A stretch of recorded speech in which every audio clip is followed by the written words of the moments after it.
Hello everyone. Welcome back to Movie Duct. Today, I want to introduce you to a captivating French family film titled Wolf and Lion, which was released in 2021.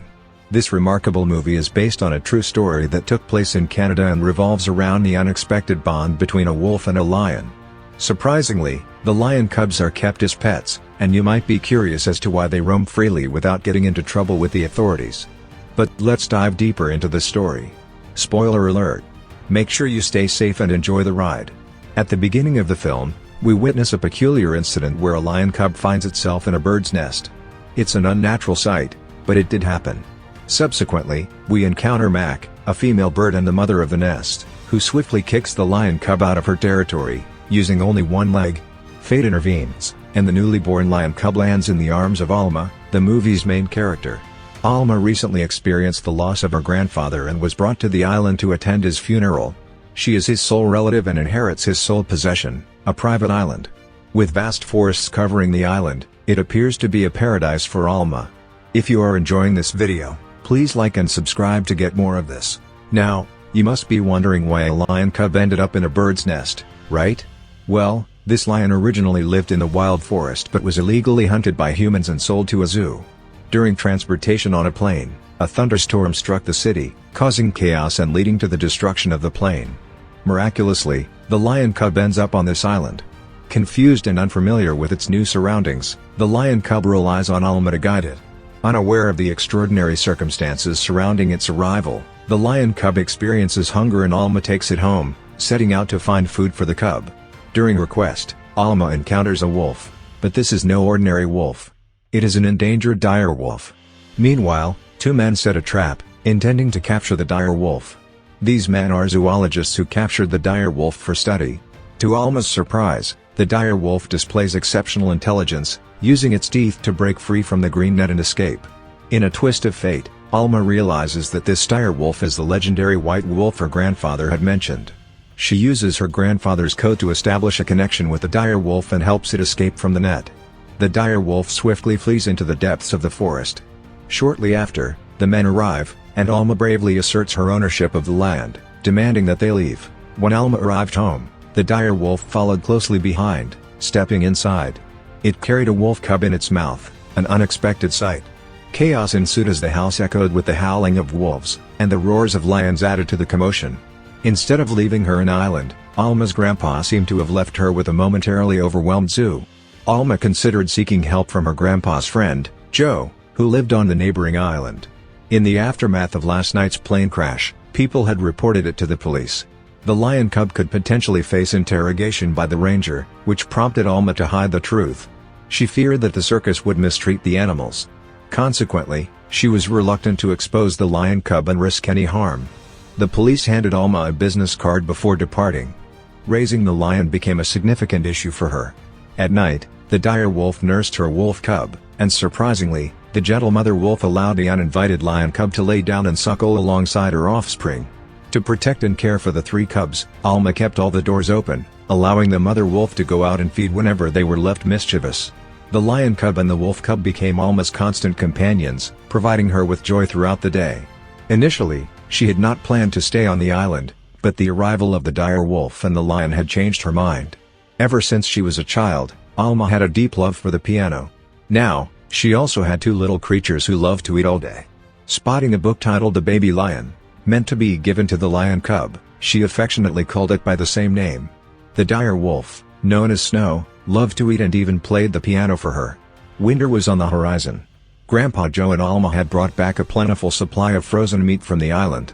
Additionally, Grandpa Joe removed the sign warning about the presence of ferocious dogs in the house. Time swiftly passed by, and the wolf cubs and lions gradually revealed their ferocity towards strangers who approached them. A year had already gone by since Alma started caring for them. The two little ones had now grown up, alleviating Alma's initial concerns about helping them. However, they were still wild animals to be kept at home, posing a significant danger. Each day, Grandpa Joe and Alma made an agreement, referring to her as Lucky Two. Primarily, they lived on a secluded island that only a handful of people would ever visit. Secondly, the lion and the dire wolf had to behave as if they were mere cats and dogs inside the house. Finally, spring arrived at last.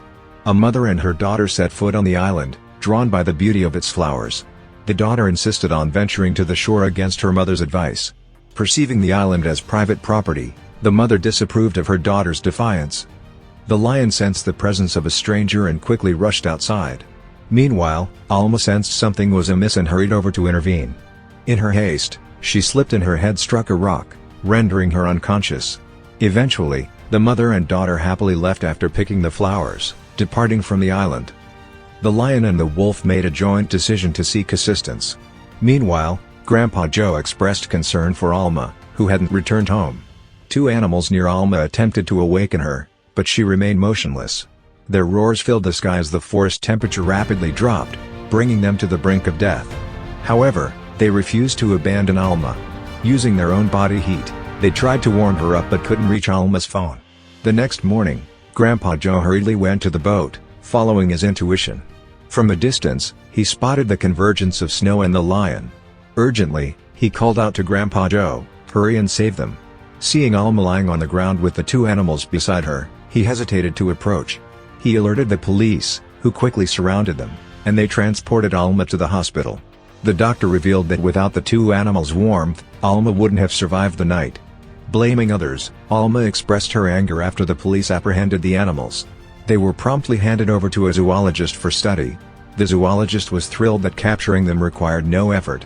It turned out that the lion cub belonged to the circus, and the circus owner, Alan, had arrived. The lion seemed most familiar with him and understood the owner's intentions. Alan eagerly prepared to showcase the lion in the circus. However, Alan's son, Rafa, seemed to have a different understanding of the lion. Sensing the lion's distress, Rafa played his favorite song, which strangely calmed the lion. Listening to the music, the lion obediently lay down without any signs of aggression. This lion was named Eli, who happened to be an animal researcher. Meanwhile, the wolf remained confined in a zoo and had reunited with its mother. Sadly, the lion had suffered in a cramped cage, subjected to the circus's taming. Witnessing this heart-wrenching sight, Rafa felt immense sorrow knowing that his father was cruelly mistreating the poor lion. Alma, seated in the back seat, called out to Grandpa Joe and together they escaped from the hospital. They immediately went to the police station to search for their beloved animals, but Alma was reported for illegally harboring wild pets. Consequently, the police refused to assist her. Determined to find information about the animals, Alma decided to take matters into her own hands. She promptly contacted a breeding facility in England to investigate. Eli, the animal researcher, explained that the wolf had found a new home, putting Alma's worries to rest. However, concerns remained about the lion potentially facing abuse in a movie theater. Alma resolved to locate and rescue him. Along the way, she made a stop at a certain place where a few lions were present. However, the lion at the movie theater had been reduced to a mockery by the audience, being labeled as a mere clown. Just 2 weeks later, the lion's arrogance had vanished, and he had transformed into a gentle creature within the circus. Alan, wanting to keep the lion calm, resorted to administering numerous tranquilizers. Gradually, the lion integrated into the circus as a performer, with daily routines set for its entertainment. As the circus made its way past the werewolf facility in the Iron Mountains, the wolf became ecstatic upon spotting the lion in a car. Under the cover of darkness, the wolf dug a hole in the ground and escaped, relentlessly tracking the lion's scent throughout the night until dawn. Eventually, Snow reached the circus, determined to rescue the lion. Their bond was unbreakable, resembling that of siblings who had faced numerous trials together. Despite their fierce attempts, both animals struggled to free themselves from the ropes that bound them. It was akin to witnessing the circus owner and his son watching the lion, helpless. Sensing an opportunity, Snow quickly took refuge in a tree as the owner unlocked the cages. Once again, Snow diverted the lion's attention, enabling the lion to launch an attack on the circus. Snow managed to escape, and the lion followed suit, showcasing their intelligence and celebrating with a victorious high five, like true comrades. The zoologist was astounded by this discovery. Perplexed by the wolf's remarkable cleverness, he promptly headed to the island, realizing the dire wolf's unparalleled loyalty. Throughout its life, the dire wolf had only accepted one person as its master. Eli believed the wolf was searching for its rightful owner. Alma, on the other hand, still harbored resentment towards the man who had taken the dire wolf and had even abandoned the lion. The zoologist acknowledged his mistake and pleaded with Alma for another chance to atone for their sins. Alma revealed that these animals were like siblings who had grown up together. Alma never anticipated that these untamed creatures could exhibit such unwavering loyalty to one another. Fortunately, Eli had equipped the dire wolf with a locator on its necklace, ensuring they could locate it easily before the authorities became aware of its escape. Alma fretted over the dire wolf's reliance on canned food, as survival in the wild would prove to be challenging, and his fears were soon realized when Snow and the lion, hiding in the forest, found it difficult to hunt and were left with no choice but to pilfer food from the city. Under the cloak of darkness, they snuck into supermarkets, devouring their stolen meals before promptly departing. The storekeepers were frightened upon encountering the two animals but were relieved when they left after their feast. Running through the city, they resembled ordinary pets, inciting fear in the hearts of many. Consequently, doors across the city were shut tight, and the police swiftly received reports, dispatching a large force into the mountains. Simultaneously, the circus owner and his son embarked on their own search, the son possessing extensive experience in tracking and taming animals. Eventually, the circus stumbled upon the lion's silhouette. As the owner aimed his gun and prepared to shoot, a black figure leapt in front of the lion, a dire wolf. Struck by the bullets, the dire wolf collapsed, anesthetized, while the frightened lion leapt and disappeared. Concerned for Snow's well-being, the circus owner had his son administer an antidote to the dire wolf to counteract the effects of the tranquilizers. And then, they departed. The lion hurriedly returned to his brother, attempting to assist the injured wolf. Meanwhile, Alan and his son went to a restaurant for a meal. Coincidentally, Alma and Eli encountered them there because the GPS ring on the boy's finger led them to their location. Despite their insistence, the circus owner remained in denial, unaware of which tiger had escaped.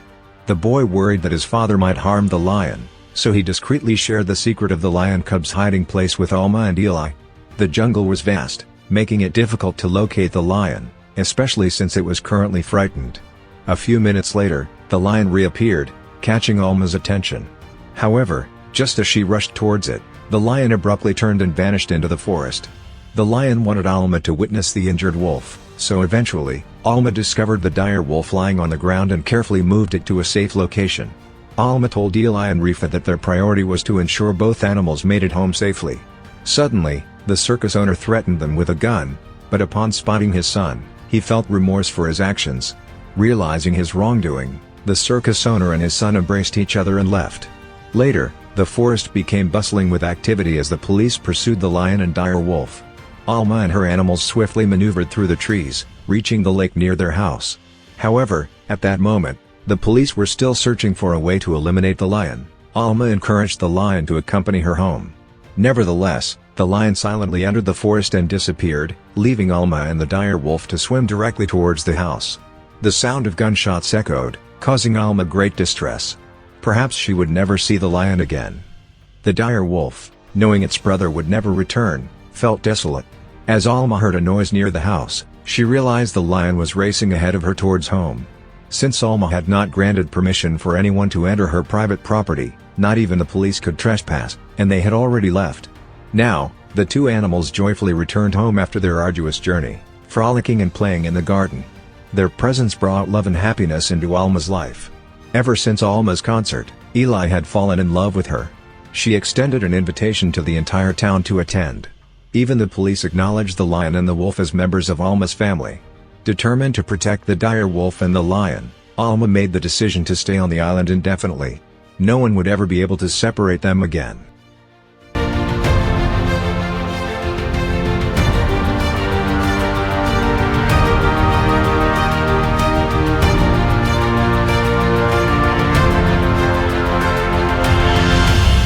Thanks for watching. Please like and subscribe for more.